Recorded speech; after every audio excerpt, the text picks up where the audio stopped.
আসসালামু আলাইকুম, সবাইকে স্বাগত জানাচ্ছি গ্লোবাল ভিউজে। আপনাদের সাথে আছি আমি তৃষা তানিশা। ইরানের সশস্ত্র বাহিনীর শীর্ষ পর্যায়ে বড় ধরনের রদবদল করেছেন দেশটির সর্বোচ্চ নেতা আয়াতুল্লাহ সায়েদ মুজতবা হোসাইন খামেনি। সোমবার পৃথক 6টি ডিক্রির মাধ্যমে গুরুত্বপূর্ণ সামরিক পদে নতুন কমান্ডার নিয়োগ দেওয়া হয়। চলমান আঞ্চলিক উত্তেজনা ও নিরাপত্তা পরিস্থিতির মধ্যে এসব নিয়োগকে তাৎপর্যপূর্ণ হিসেবে দেখা হচ্ছে। নতুন সিদ্ধান্ত অনুযায়ী মেজর জেনারেল আলী আবদুল্লাহিকে ইরানের সশস্ত্র বাহিনীর চিফ অফ স্টাফ হিসেবে নিয়োগ দিয়েছেন খামেনি। একই সঙ্গে ব্রিগেডিয়ার জেনারেল কিউমার্স হেইদারিকে সশস্ত্র বাহিনীর ডেপুটি চিফ অফ স্টাফ করা হয়েছে। এছাড়া মেজর জেনারেল আহমদ ওয়াহিদিকে ইসলামিক রেভলিউশনারি গার্ড কর্পস বা আইআরজিসির নতুন প্রধান কমান্ডার হিসেবে নিয়োগ দেওয়া হয়েছে। আইআরজিসি ইরানের সামরিক ও নিরাপত্তা কাঠামোর অন্যতম গুরুত্বপূর্ণ বাহিনী। দেশটির অভ্যন্তরীণ নিরাপত্তা থেকে শুরু করে আঞ্চলিক সামরিক কর্মকাণ্ডেও বাহিনীর গুরুত্বপূর্ণ ভূমিকা রয়েছে। খামেনি মেজর জেনারেল মোস্তফা ইজাদিকে আইআরজিসির ডেপুটি কমান্ডার ইন চিফ হিসেবে নিয়োগ দিয়েছেন। পাশাপাশি রিয়ার অ্যাডমিরাল আলী ওজমাইকে আইআরজিসি নৌবাহিনীর কমান্ডার করা হয়েছে। ইরানের কৌশলগতভাবে গুরুত্বপূর্ণ হরমুজ প্রণালী ও পারস্য উপসাগরীয় অঞ্চলের নিরাপত্তার ক্ষেত্রে আইআরজিসি নৌবাহিনীর ভূমিকা অত্যন্ত গুরুত্বপূর্ণ। অন্যদিকে হোসেন তায়েবকে আইআরজিসি বাসিক অর্গানাইজেশনের প্রধান হিসেবে নিয়োগ দেওয়া হয়েছে। বাসিজ ইরানের একটি গুরুত্বপূর্ণ স্বেচ্ছাসেবী আধা সামরিক সংগঠন, যা অভ্যন্তরীণ নিরাপত্তা ও জনসম্পৃক্ত কার্যক্রমে সক্রিয়। পর্যবেক্ষকদের মতে সামরিক নেতৃত্ব এই ধারাবাহিক পরিবর্তনে ইরানের প্রতিরক্ষা কাঠামোকে পুনর্গঠন এবং যুদ্ধকালীন কমান্ড ও নিয়ন্ত্রণ আরও শক্তিশালী করার প্রচেষ্টার ইঙ্গিত দিতে পারে। বিশেষ করে ইরানকে ঘিরে যুক্তরাষ্ট্র ইসরায়েলের সঙ্গে চলমান সংঘাতের প্রেক্ষাপটে এসব নিয়োগের তাৎপর্য আরও বেড়েছে। এই মাটির টানে সারা দুনিয়ার সেই সব মানুষের জন্য আমাদের সামান্য সংযোগ, মাত্র 30% টাকায় জমির মালিক হয়ে নতুন বাংলাদেশের গড়ে তোলার স্বপ্ন দেখা। বাংলা বসতি, এই মাটি আমার, এই জমিন আমার। ইরান যুক্তরাষ্ট্রের যুদ্ধের পর ক্ষতিপূরণ ইস্যুকে কেন্দ্র করে দুই দেশের মধ্যে নতুন করে উত্তেজনা তৈরি হয়েছে। মার্কিন প্রেসিডেন্ট ডোনাল্ড ট্রাম্প বলেছেন, যুদ্ধ ও বিভিন্ন সংঘাতে ইরানের কর্মকাণ্ডে নিহত ও গুরুতর আহত ব্যক্তিদের জন্য তেহরানের কাছ থেকে ক্ষতিপূরণ দাবি করবে ওয়াশিংটন। ট্রাম্পের এই অবস্থান এসেছে এমন সময় যখন ইরান যুক্তরাষ্ট্র ইসরায়েলের সামরিক অভিযানে হওয়া ক্ষয়ক্ষতির জন্য ক্ষতিপূরণ দাবি করেছে এবং হরমুজ প্রণালী পুনরায় খুলতে এটিকে অন্যতম শর্ত হিসেবে তুলে ধরেছে। এদিকে ইরানের প্রেসিডেন্ট মাসুদ পেজেশকিয়ান জানিয়েছেন, দেশটির সর্বোচ্চ নেতা মোজতবা খামেনি সম্প্রতি তার সঙ্গে প্রায় 7 ঘণ্টা বৈঠক করেছেন। পেজেশকিয়ানের ভাষ্য অনুযায়ী বৈঠকে খামেনি জাতীয় ঐক্য সংহতির বার্তা দিয়েছেন। দীর্ঘদিন ধরে জনসমক্ষে না আসায় খামেনির শারীরিক অবস্থা নিয়ে নানা জল্পনা চলছিল। তবে পেজেশকিয়ান বলেছেন, সর্বোচ্চ নেতা সম্পূর্ণ সুস্থ আছেন। এর মধ্যে ইরানি নিরাপত্তা কাঠামোয় গুরুত্বপূর্ণ পরিবর্তন আনা হয়েছে। সবাইকে সাবেক ইসলামিক রেভলিউশনারি গার্ড কর্পস বা আইআরজিসি কমান্ডার মোহসেন রেজাইকে সুপ্রিম ন্যাশনাল সিকিউরিটি কাউন্সিলরের নতুন সচিব করা হয়েছে। দীর্ঘ সামরিক ও রাজনৈতিক অভিজ্ঞতা সম্পন্ন এই কট্টরপন্থী নেতা মোজতবা খামেনির ঘনিষ্ঠ হিসেবেও পরিচিত। বিশ্লেষকদের মতে, একদিকে ওয়াশিংটন তেহরানের মধ্যে ক্ষতিপূরণ নিয়ে পাল্টাপাল্টি দাবি, অন্যদিকে ইরানের নিরাপত্তা কাঠামোয় কট্টরপন্থীদের শক্ত অবস্থান, সব মিলিয়ে হরমুজ প্রণালী পুনরায় চালু ও যুক্তরাষ্ট্র ও ইরানের সমঝোতার পথ আরও কঠিন হয়ে উঠেছে। সিরিয়ার সাবেক প্রেসিডেন্ট বাশার আল আসাদ এবং দেশটির দক্ষিণাঞ্চলীয় দ্বারা প্রদেশের রাজনৈতিক নিরাপত্তা বিষয়ক সাবেক প্রধান আতেফ নাজিবকে মৃত্যুদণ্ড দেওয়া হয়েছে।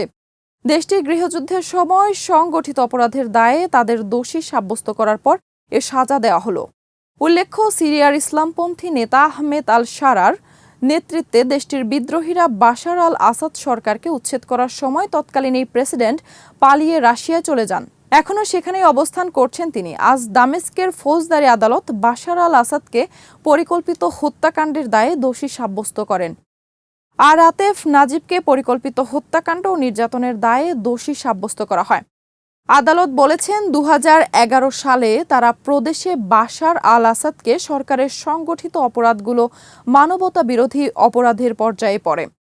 প্রসঙ্গত, আরব বসন্তে মধ্যপ্রাচ্যের কয়েকটি দেশে স্বৈরশাসকদের পতন ঘটেছিল, কিন্তু এক্ষেত্রে সিরিয়ার বাশার আল আসাদ ছিলেন ব্যতিক্রম। তিনি টিকে গিয়েছিলেন। তিনি তার নৃশংস স্বৈরশাসন চালিয়ে যান আরও 1 যুগের বেশি।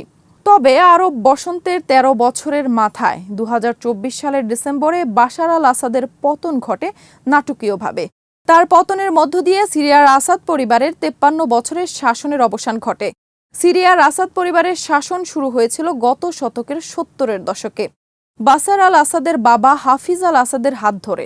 হাফিজ আল আসাদ 1971 সাল থেকে 2000 সাল পর্যন্ত সিরিয়ার প্রেসিডেন্ট ছিলেন। 2000 সালে তার মৃত্যু হয়। বাবার মৃত্যুর পর সিরিয়ার ক্ষমতায় অধিষ্ঠিত হন বাশার আল সাদাত।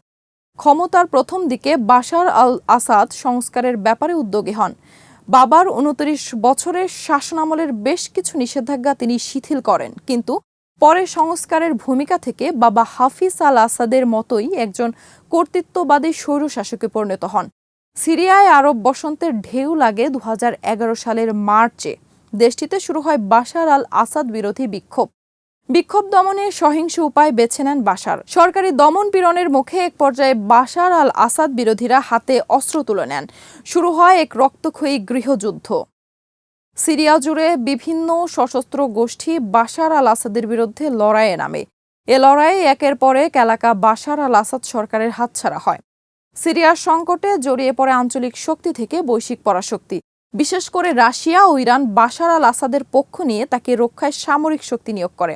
27 নভেম্বর সিরিয়ার বিদ্রোহী যোদ্ধারা নতুন উদ্যমে বাশার আল আসাদ সরকার বিরোধী অভিযান শুরু করেন। এ অভিযানে নেতৃত্ব দেন বিদ্রোহী গোষ্ঠী হায়াত তাহরির আল শাম।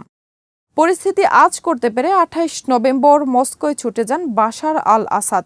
তিনি রাশিয়ার কাছে সামরিক সহায়তা চান, তাকে টিকিয়ে রাখার আবেদন জানান। কিন্তু রাশিয়ার চিন্তায় তখন ইউক্রেন। তাই মস্কো আর আগের মতো বাশার আল আসাদকে সামরিক সহায়তা দিতে আগ্রহ দেখায়নি। 8 ডিসেম্বর ভোরে রাজধানীতে ঢুকে পড়েন বিদ্রোহী যোদ্ধারা। বিদ্রোহীদের দামেস্কো দখলের মুখে বাশার আল আসাদ এদিন ভোরে একটি উড়োজাহাজে করে রাজধানী ছাড়েন। দামেস্কো থেকে যান সিরিয়ার উপকূলীয় শহর লাতাকিয়ায়। লাতাকিয়া রুশ বিমান ঘাঁটি থেকে বাশার আল আসাদকে মস্কোয় উড়িয়ে নেওয়া হয়। তিনি এমনভাবে দেশ ছাড়েন যে তাকে বহনকারী উড়োজাহাজটিকে রাডারে শনাক্ত করা পর্যন্ত যায়নি। এরপর বিদ্রোহী যোদ্ধারা ঐতিহাসিক ঘোষণা দেন, জালিম শাসক বাশার আল আসাদ পালিয়েছেন। দামেস্কো মুক্ত হয়েছে, সিরিয়া মুক্ত হয়েছে, একটি অন্ধকার যুগের সমাপ্ত হয়েছে। সূচনা হয়েছে এক নতুন যুগের। এই মাটির টানে সারা দুনিয়ার সেই সব মানুষের জন্য আমাদের সামান্য সংযোগ মাত্র 30% টাকায় জমির মালিক হয়ে নতুন বাংলাদেশের গড়ে তোলার স্বপ্ন দেখা। বাংলা বসতি। এই মাটি আমার, এই জমিন আমার। ইউক্রেনের প্রেসিডেন্ট ভলোদিমির জেলেনস্কি জানিয়েছেন, সৌদি আরবের ক্রাউন প্রিন্স মোহাম্মদ বিন সালমানের সঙ্গে তিনি দ্বিপক্ষীয় ড্রোন চুক্তি এবং বৈশ্বিক খাদ্য নিরাপত্তা নিয়ে গুরুত্বপূর্ণ আলোচনা করেছেন। সৌদি আরবের সঙ্গে ইউক্রেনের প্রতিরক্ষা সহযোগিতা আরও জোরদার প্রেক্ষাপটে এই আলোচনা বিশেষ গুরুত্ব বহন করেছে। সামাজিক যোগাযোগ মাধ্যম এক্সে দেয়া এক পোস্টে জেলেনস্কি বলেন, ক্রাউন প্রিন্সের সঙ্গে তার অত্যন্ত ফলপ্রসূ বিস্তারিত আলোচনা হয়েছে। বৈঠকে মোহাম্মদ বিন সালমান সৌদি আরবের সাম্প্রতিক সময়ে তুরস্ক ও পাকিস্তানের সঙ্গে করা বিভিন্ন চুক্তি এবং এসব চুক্তি থেকে সম্ভাব্য ভবিষ্যৎ সহযোগিতার বিষয় তুলে ধরেন। জেলেনস্কি জানান, আলোচনার অন্যতম গুরুত্বপূর্ণ বিষয় ছিল দুই দেশের ড্রোন ডিল বাস্তবায়নে অদূর ভবিষ্যতে কী ধরনের পদক্ষেপ নেওয়া হবে।